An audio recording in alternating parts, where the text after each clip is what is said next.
하나님 말씀 보도록 하겠습니다. 오늘 말씀은 마가복음 4장 30절에서 34절까지 말씀입니다. 마가복음 4장 30절에서 34절까지 말씀입니다. 네, 저와 함께 제가 한 목소리로 함께 읽도록 하겠습니다. 예수께서 또 말씀하셨다. 하나님 나라를 어디에 비할 수 있을까? 무슨 비유로 하나님 나라를 설명할 수 있을까? 그렇다. 하나님 나라는 겨자씨와도 같다. 겨자씨는 모든 씨들 가운데 가장 작지만 일단 땅에 심어지면 어떤 식물보다도 더 크게 자라서 나중에는 공중의 새들이 그 가지에 깃들일 만큼 무성하게 된다. 예수께서는 사람들이 알아듣기 쉽도록 많은 비유를 들어 가르치셨다. 그래서 비유가 아니면 말씀하지 않으셨지만 제자들과 함께 있을 때에는 그 뜻을 따로 설명해 주셨다. 아멘.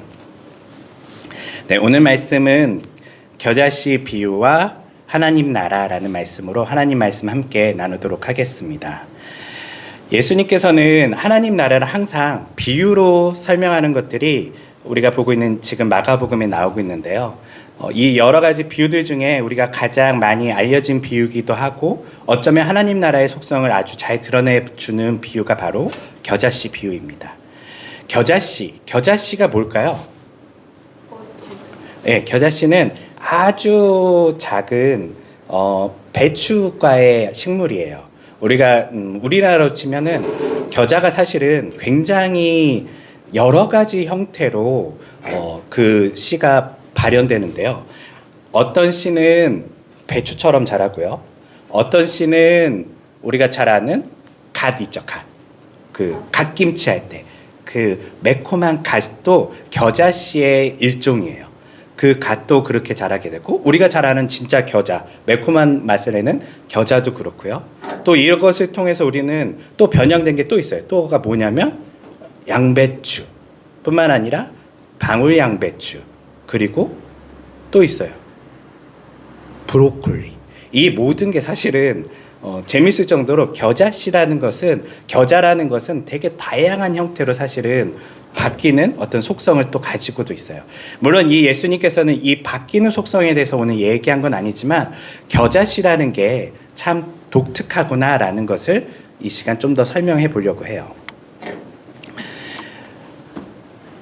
겨자씨는 우선 예수님께서 말씀하시는 특성이 하나 있어요. 그 특성이 무엇이냐면 작다예요. 작다. 예. 작다는데 얼마만큼 작냐면 혹시 배추 심어 보셨어요? 예, 배추 심을 때 우리는 큰 씨, 무씨 같은 거는 좀 손에 잡혀요. 잡혀서 이렇게 하나하나 이렇게 심을 수 있는데 배추 씨는요. 겨자씨죠. 우리가 볼 수 있는. 그것은 아주 작아서 후 불면 날아가요. 그리고 하나하나 심기보다는 뿌려야 될 만큼 바람에도 잘 날아가는 그런 씨 중에 하나예요. 이 작은 씨가 무엇과 같냐면 하나님 나라와 같다라고 예수님께서 설명하고 있어요. 그러면 왜 이 겨자씨를 가지고 예수님께서 비유하셨을까라고 하면 먼저는 사람들이 하나님 나라에 대한 시선이 어떠한가를 보여주는 것이 바로 겨자씨의 모습이에요. 겨자씨는 말 그대로 불면 날아가고 너무나 작아서 모두 다 우습게 보는 씨앗이에요. 이 씨앗은 사람들은 봤을 때 값어치가 없는 것 같고 큰 나무가 될 수 없는 것 같고 이 겨자라는 것 자체가 사람들 보기에는 무시할 만큼 작고 어떤 가치 없는 듯한 들에서 쉽게 볼 수 있는 풀 중에 하나일 수도 있겠지만 그런데 이것이 뭐와 같다고요? 하나님 나라와 같대요. 사람들은요 하나님 나라를 보는 시선도 이와 같아요. 야, 하나님 나라, 너가 하나님을 믿으면 대단한 일이 일어날 것 같아? 너의 인생이 바뀔 것 같아? 그렇지 않아. 의미 없고 값어치 없고 아무런 힘이 없어라고 사람들은 우습게 여길 수 있지만 그렇지만 예수님께서 말씀하시기를 그렇지가 않대요. 이 겨자씨는요 결국은 땅에서 자라게 되면 그 어떤 식물보다 빨리 자란대요. 물론 이것이 보편적으로 모든 씨앗을 비교해서 얘기하는 것은 아니지만 일반적으로 우리가 잘 알듯이 들에 가보면 민들레가 있고 갓이 있어요. 둘 다 작은 씨지만 갓이 더 빨리 크게 자랄까요? 민들레가 빨리 자랄까요? 갓이요, 갓. 갓 보면 뭐 거름을 주지도 않는데도 엄청 자라는 것을 볼 수 있어요. 네. 들에서 막 자라고 있고 어디 가나 흔히 볼 수 있게 돼요. 갓은 금방 자라서 또 우리가 잘 알다시피 대가 올라오고 꽃이 피고 또 씨앗을 뿌리게 되죠. 하나님 나라도 이와 같아요. 사실은 후 불면 날아가는 어디서나 흔히 볼 수 있는 것 같은 흔한 그 복음의 소식이지만 이 복음의 소식은 땅에 심겨지고 그곳에서 꽃을 피우게 되고 그것은 어떤 식물보다 빨리 자라나서 오늘 말씀해 보니까 어떤 일이 일어나냐면 다른 생명들이 쉴 수 있는 그런 일들도 일어난다라고 말씀하고 계세요. 맞아요. 사실은 하나님 나라는 이와 같아요. 사람들은 우습게 여기지만 사람들은 잡초와 같이 여기지만 이 풀은요, 이 겨자씨는요 자라나서 다른 생명들에게 안식을 줄 수 있는 그러한 모습으로 자라난다는 거예요. 우리가 믿는 하나님 나라는 어떤가요? 우리가 믿는 하나님 나라도 사람들은 너가 예수님 믿으면 대단한 사람이 될 것 같아? 네 인생의 부자가 될 수 있을 것 같아? 성공할 수 있을 것 같아? 라고 질문하면서 그 시간에 더 돈을 벌고 그 시간에 더 잠이나 자고 그 시간에 더 놀러 다니면서 너 인생을 만끽해라고 하지만 사실 하나님 나라는요 그렇게 우습게 보이지만 그 나라가 그 마음에 심겨지면요 이제는 나만의 것이 아닌 다른 생명까지 쉼을 줄 수 있는 놀라운 생명력으로 우리 안에 자라난다는 것을 우리가 말씀을 통해 알 수 있어요. 많은 사람들은 자기 자신을 위해 살아가요. 자기 자신의 성공과 안위를 위해 살아가지만요. 하나님 나라는요. 결국은 자라났을 때 다른 사람, 다른 생명들이 쉴 수 있는 놀라운 역사가 일어나는 것이 바로 하나님 나라의 역사이죠. 우리가 예배드리고 복음을 믿고 하나님을 믿는 것, 그것의 가장 중요한 목적이 어디 있을까요? 맞아요. 하나님을 바라보고 하나님께 우리가 나아가고 하나님을 닮아가는 것이 예배드리고 하나님 믿는 것의 아주 중요한 핵심이지만 결국 이렇게 돼서 자라나고 자라나면 다른 생명이 쉴 수 있을 만한 그러한 놀라운 일들이 일어난다는 것이죠. 우리 그리스도인들이 성장하고 자라났을 때 어떤 모습으로 우리는 변화될 수 있을까요? 어떤 사람들은 예수 잘 믿으면 용한 어떤 무당과 같은 사람처럼 될 거라고 생각해요. 뭔가 뭘 알아맞추고 사람들에게 기적을 행하고 놀라운 어떤 사람들이 할 수 없는 일들을 하는 것이 예수 잘 믿는 거라고 생각하는데요. 그런데 하나님 나라의 특성은 그것과는 달라요. 예수 잘 믿고 우리가 잘 자라나면 하나님 나라가 우리에게 심겨져서 그것이 생명력을 가지고 잘 자라나면 어떤 일이 일어나냐면 기적적인 일이 아니라요. 다른 생명이 쉴 수 있는 넓은 사람이 되게 돼요.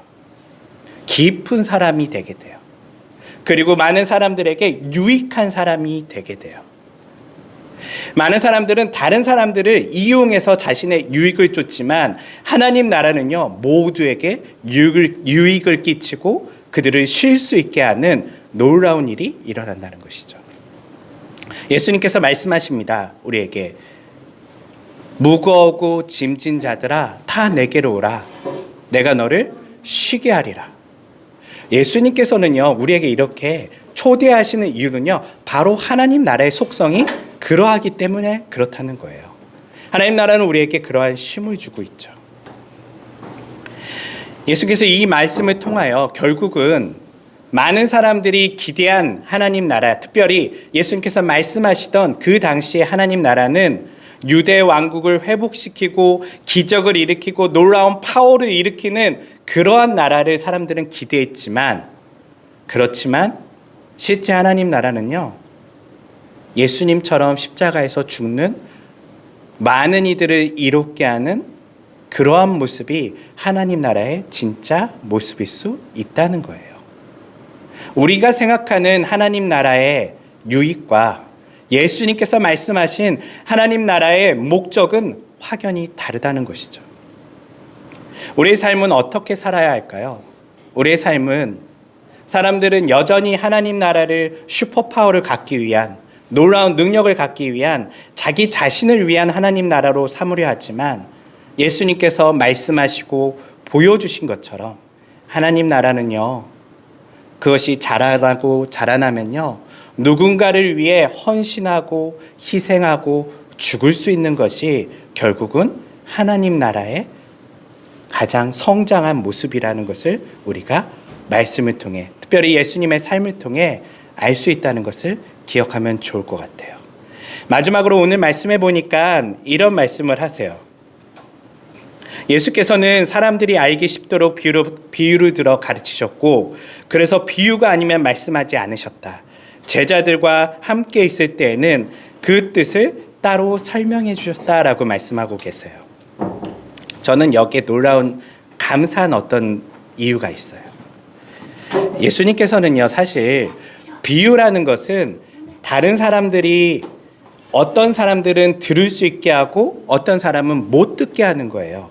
감춰져 있는 것이지만 또한 드러나는 것이죠. 이런 이중성을 가지고 말씀하셨는데, 그러면 때로는 잘 못 알아먹는 사람도 있잖아요. 예. 그런데 예수님께서는요, 특별히 자기 사람들, 예수님의 제자들에게는요, 뭐라고 말씀하시냐면 따로 그 뜻을 설명해 주셨대요. 저는 여기서 친절하신 예수님을 볼 수가 있어요. 우리가 말씀을 읽을 때에 다 이해되나요? 성경 말씀이 사실 굉장히 어려워요. 이해가 잘 안 될 때도 있지만요, 좌절하지 마세요. 예수님께서는요, 예수님의 사람들에게 따로 친절하게 설명해 주시는 분이세요. 성경 말씀 우리에게 던져놓고 너희가 알아서 공부해라고 하신 분이 아니라요, 우리에게 하나하나 친절하게 알려주시는 분이세요. 그래서 우리가 좀 기다릴 필요가 있어요. 아직은 알아먹지 못할 때에도 잠시 기다리면서 예수님께서 나에게 설명해 주시기를 잠시 기다리면 좋을 것 같아요. 특별히 오늘 말씀해 보니까 예수님의 제자들과 따로 있을 때 설명해 주셨대요. 그 말씀은 뭐냐면 여러분들이 예수님과 함께하는 시간을 좀 따로 가지시면 좋을 것 같아요. 예수님, 나의 인생에 있어서 이런 문제가 있고 내가 이 말씀에 잘 이해가 되지 않고 하나님께서 나를 어떻게 인도하시는지 잘 모를 때에 그냥 몰라가 아니라 예수님, 나에게 따로 설명해 주시겠어요? 친절하게 제자들에게 말씀해 주신 것처럼 그 감춰져 있는 것들에 대해서 따로 알려주시겠어요? 라고 예수님께 우리가 기도하며 나아간다면 예수님은 친절하게 그분의 제자들에게 말씀하신 것처럼 우리들에게도 말씀하시는 분이라는 것을 우리가 기억하고 살아가면 좋을 것 같아요. 말씀을 정리하겠습니다. 하나님 나라는 작아요. 무시할 수 있고 사람들이 업신여길 거예요. 그렇지만 좌절하지 마세요. 결국은 자라날 거고요. 결국은 그들이 바라는 놀라운 일들이 아닌 많은 생명을 쉬게 하는 그러한 생명이 쉴 수 있는, 생명과 함께 할 수 있는 그러한 식물로 자라난다는 거, 그걸 기억하시면서 하나님, 나의 삶에서도 하나님 나라가 자라나서 나만의 어떤 유익과 열매를 맺는 것이 아닌 다른 사람들, 다른 생명들, 특별히 지친 사람들, 지친 생명들 쉴 수 있는 넓은 마음, 깊은 마음, 그런 하나님 나라를 갖게 해주세요라고 우리가 기도하면 좋을 것 같고요. 그리고 예수님께서 마지막 말씀하신 것처럼 잘 모를 때에는 예수님께 친절하게 물어보세요. 예수님, 따로 저에게 설명해 주시겠어요? 내 인생에 가는 길에 대해서 도대체 내가 왜 이 일들을 하게 되고 이 길을 가는지에 대해서, 내 인생이 왜 여기서 시작되었고 어떻게 갈지에 대해서 우리는 다 막막하지만 주님, 저에게 친절하게 설명해 주시겠어요? 라고 예수님께 물으신다면 오늘 말씀에 있는 것처럼 따로 설명해 주시는 예수님, 친절하신 예수님을 우리의 삶에서 만나시는 그런 주님의 사람들이 되시기를 주님의 이름으로 축원하겠습니다. 기도하겠습니다.